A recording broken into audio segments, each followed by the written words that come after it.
Good evening, viewers. You are now watching the Qtv Nightly News, which is also on Q Radio 103.2 FM, and I am Mam Nabuka. Thank you for joining us. Here are the headlines.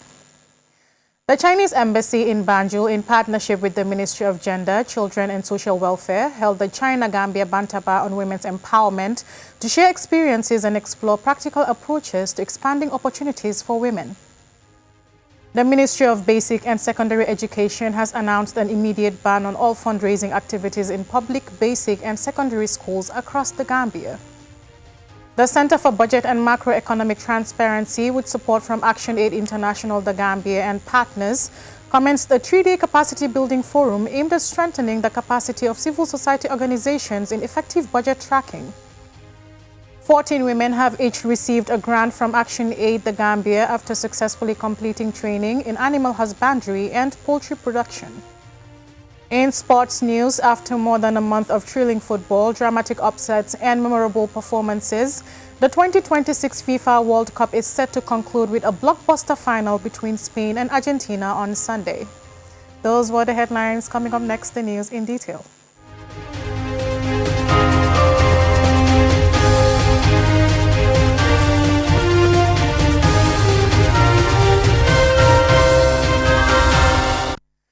Thank you for staying with us. Now, the Chinese Embassy in Banjul, in partnership with the Ministry of Gender, Children and Social Welfare, held the China-Gambia Bantaba on women's empowerment, bringing together government officials, civil society representatives and key stakeholders to share experiences and explore practical approaches to expanding opportunities for women. Usman Jata reports.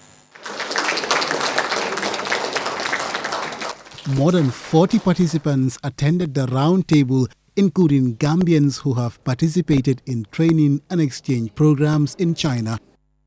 Chinese Ambassador Liu Jin said investing in women is essential for building stronger communities and reaffirmed China's commitment to supporting women's development through cooperation and knowledge sharing.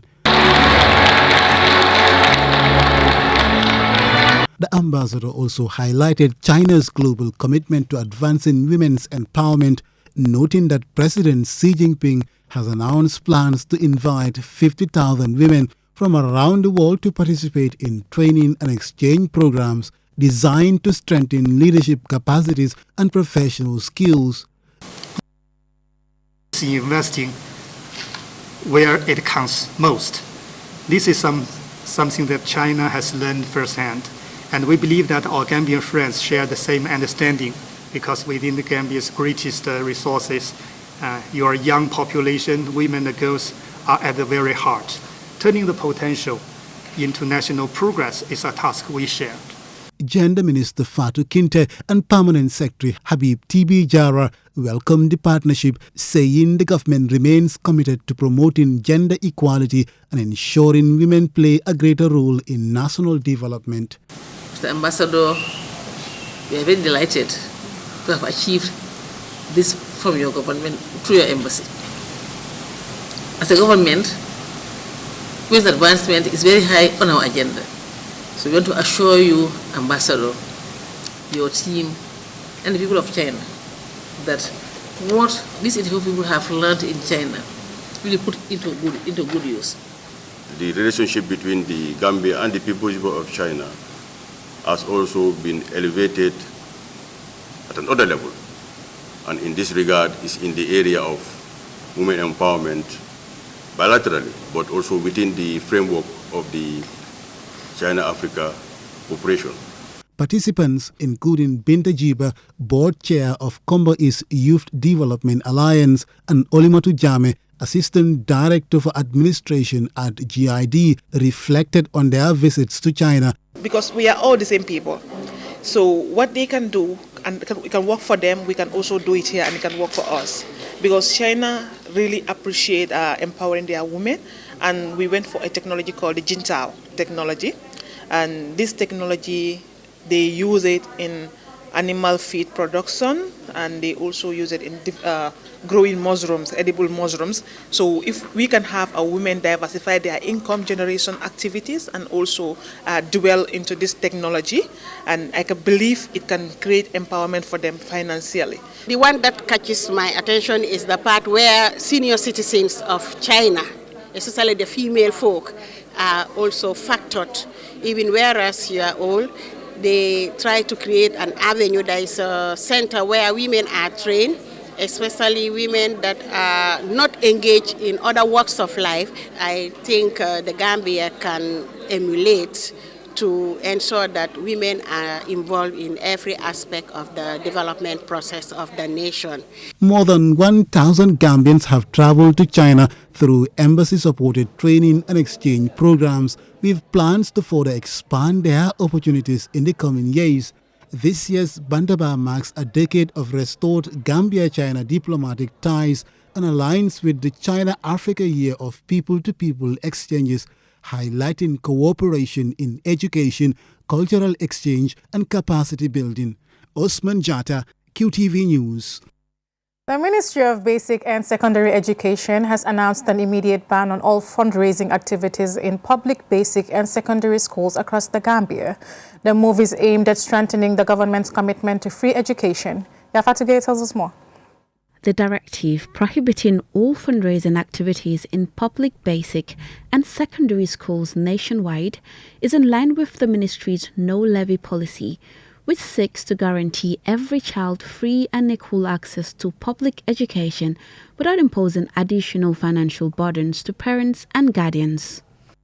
Under the directive, schools are no longer permitted to request cash contributions from students or parents, sell tickets to learners for school events, or conduct any other fundraising activities within or around school premises.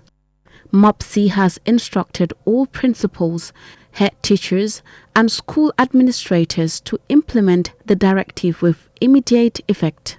The ministry warns that any school or administrator found violating the policy will face disciplinary action. This is not the first time the ministry has acted to curb fundraising in schools.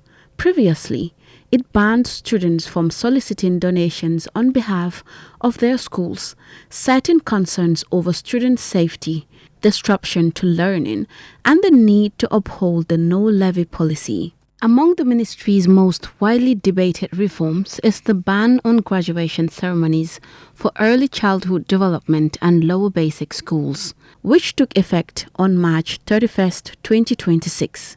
MOPSI said the decision was prompted by concerns that what were once modest celebrations had evolved into elaborate and expensive events, placing unnecessary financial burdens to parents. In a related move, the ministry also directed in February 2026 that all inter-house sporting activities in public schools be held exclusively on school premises, prohibiting their use of public parks and independent stadiums. According to MOPSI, the measure is intended to enhance student safety by allowing school authorities to maintain closer supervision during these events. The ministry says the latest directive to ban all fundraising activities in public, basic and secondary schools reaffirmed its commitment to protecting free and equitable public education, ensuring that every child can learn without financial barriers while holding schools accountable for complying with the no-levy policy across the country. Reporting for QTV News, this is Yafatigay. The Center for Budget and Macroeconomic Transparency, with support from Action Aid International The Gambia and Activista The Gambia, today commenced a 3-day capacity building forum aimed at strengthening the capacity of civil society organizations in effective budget tracking. William Kamara has the details. The initiative aims to enhance citizens' oversight of public expenditure while promoting greater transparency and accountability in public financial management. Strengthening citizen engagement in the management of public resources is critical to ensuring that funds are utilized effectively and deliver meaningful benefits to the people they are intended to serve. The workshop is also designed to deepen participants' understanding, improve their ability to analyze government budgets, and strengthen their role in monitoring public expenditure while advocating for greater accountability. Executive Director of CBMT, Lamin Diba, said building the capacity of civil society organizations is crucial to ensuring that public budgets are aligned with citizens' needs. International Budget Partnership has already, based on research, has already revealed these findings to us, that public participation for the Gambia is 26 out of, based on the latest results that we have at hand, it's 26 out of 100, which is deemed insufficient, almost insignificant. So we have to up that. And the way to do this is to strengthen the capacity of members of the civil society, members of the public, structured members of the public who are the voices of the public and who represent the public at the national level, to advocate well and to ask for the right things, to ask the right questions and get the right development for the citizens of the country. Representing activists at the Gambia, Program Manager Chornogay noted that by examining key policy documents, including the national budget, CSOs are better equipped to identify implementation gaps, monitor public expenditure, and engage policymakers with credible evidence aimed at improving service delivery. Develop. I think this is how the country moves, because all of Nya and lo jangu doko tare, you can't teach what you didn't learn. Ajangin tako ajanga, right? And since we are trying to fill in the gaps, then we must understand the umbrella body that can fix everything. We must know where it comes from, who gives it, who approves it, who spends it, who does it report back to, and whether or not those reports tally with what we expect. Speaking on behalf of Action Aid International de Gambia, Fafa Cham underscored the importance of equipping civil society organizations with the knowledge and practical skills required to effectively monitor public finances. To address the knowledge gap, ITG supports CBMT and Activista de Gambia to conduct this training for CSOs. We expect this will increase CSOs' knowledge of the national budget processes and act as watchdog in the budget implementation. Participants also welcomed the initiative, with Aji Fatuba of the Edward Francis Small Center for Rights and Justice underscoring the importance of the training. Personally, as an individual, I have less or little knowledge when it comes to budget tracking, you know, from its development to its implementation. So when I feel the pretest, I looked at some of the components that it came with. I realized that there is a whole lot of gap when it comes to public finance and budgeting. The 3-day workshop is expected to equip participants with practical skills in budget analysis, expenditure tracking, and the review of audit reports. Organizers believe that the knowledge gained will enable civil society organizations to play a more active role in promoting transparency, strengthening public oversight, and ensuring that national resources are managed in the best interests of all Gambians. For Qtv News, Lolly M. Kamara. The report by Lolly M. Kamara will take us on a commercial break. When we return, we have more national and sports news stories. Do stay tuned.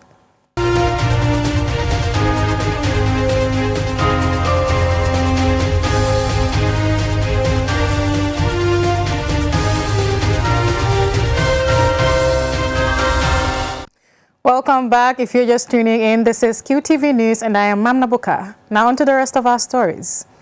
14 women have each received a grant from Action Aid the Gambia after successfully completing training in animal husbandry and poultry production.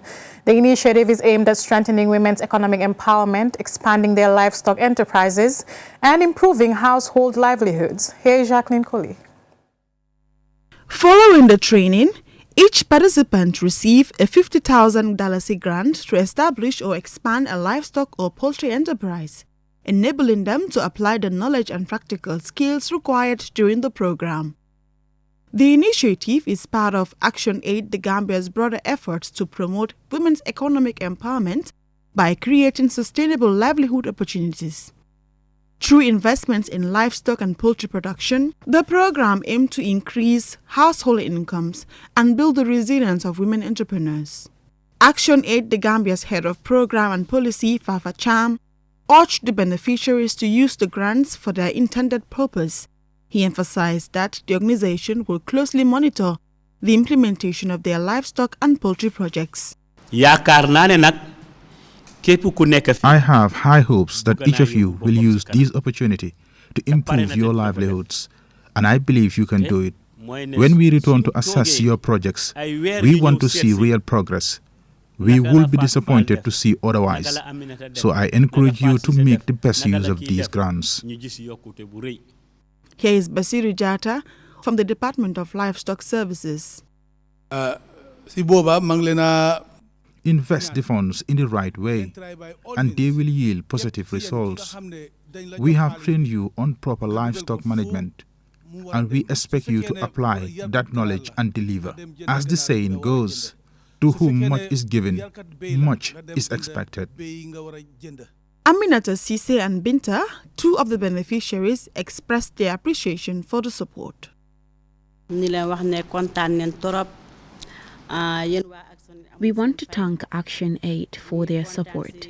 Even if they call us in the middle of the farming season, we will leave our farms and respond, because their support is always beneficial, both financially and through the knowledge we gain.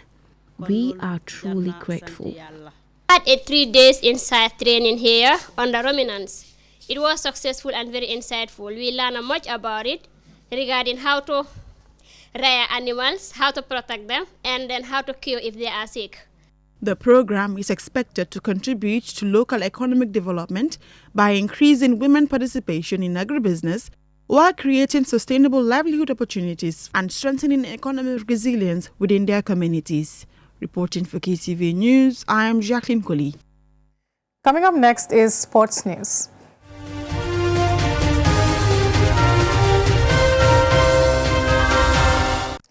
After more than a month of thrilling football, dramatic upsets and memorable performances, the 2026 FIFA World Cup is set to conclude with a blockbuster final between Spain and Argentina. Hosted across Canada, Mexico and the United States, the tournament has become the largest in FIFA World Cup history, captivating billions of fans worldwide. Mamoudou Gajaga reports. Spain and Argentina are preparing to battle for football's biggest prize on Sunday, 19th July 2026, at the New York, New Jersey Stadium. The 2026 tournament has marked a new era for international football. For the first time, the FIFA World Cup expanded from 32 to 48 participating nations, increasing the number of matches from 64 to 104. The competition has also been the first in history to be jointly hosted by 3 countries, Canada, Mexico, and the United States of America, bringing the world's biggest sporting event to 16 host cities across North America. The expanded format has delivered more opportunities for emerging football nations, while maintaining the tournament's trademark drama. Fans have witnessed thrilling knockout encounters, penalty shootouts, late winning goals, and standout performances from both established stars and rising young talents. Spain secured its place in the final after defeating France 2-0 in the semi-finals, displaying discipline, defending, and clinical finishing. Argentina followed with a hard-fought 2-1 victory over England, setting up a highly anticipated championship clash between two of football's traditional powerhouses. Before the final, France and England will meet in the third-place playoff, giving both teams one final opportunity to finish the tournament on a positive note. Tournament organizers expect a global television audience of billions for the final, while tens of thousands of supporters are expected to fill the New York, New Jersey Stadium. Fan festivals across 3 host nations are also preparing for large crowds as supporters gather to celebrate the closing weekend of the competition. The 2026 FIFA World Cup has already been hailed as a landmark tournament, showcasing greater global participation, modern stadiums, and record-breaking fan engagement. Regardless of the outcome, the final promises to deliver another memorable chapter in football history. As the countdown reaches its final hours, the world now turns its attention to one match that will decide the next FIFA World Cup champion and bring an unforgettable tournament to a spectacular close. Mamoudou Gajaga, QTV News. Also in sports news, as the countdown to the Glasgow 2026 Commonwealth Game enters its final week, one of the Gambia's brightest young sprinting talents, Aissatou, widely known as Cheetah, is getting ready to showcase her abilities on the global stage. Mamadou Gajaga has been tracking her journey and brings us this report. Aissatou has emerged as one of Gambia's brightest prospects in Gambian athletics, rapidly making her presence felt on the tracks with impressive performances and a growing reputation as a fearless competitor. As she heads to Glasgow, the 20-year-old sprinter carries with her the confidence gained from major international events, including the African Senior Athletics Championship and the Islamic Games in Riyadh. The young speedster already holds the Gambia's national under-20 records in both the 100 and 200-meter events, underlining the exceptional talent that has captured the attention of athletics followers across the country. At the Glasgow Games, she will draw inspiration from her recent success in Riyadh, where she helped the Gambia secure a bronze medal as the anchor runner of the women's 4x100 meters relay team. That achievement has strengthened their belief ahead of another major test on the Commonwealth stage. Like many rising athletes, she has also experienced moments of adversity that have helped shape her development. During the African Athletics Championship in Ghana, she suffered disappointment after a false start in the women's 200-meter semi-final.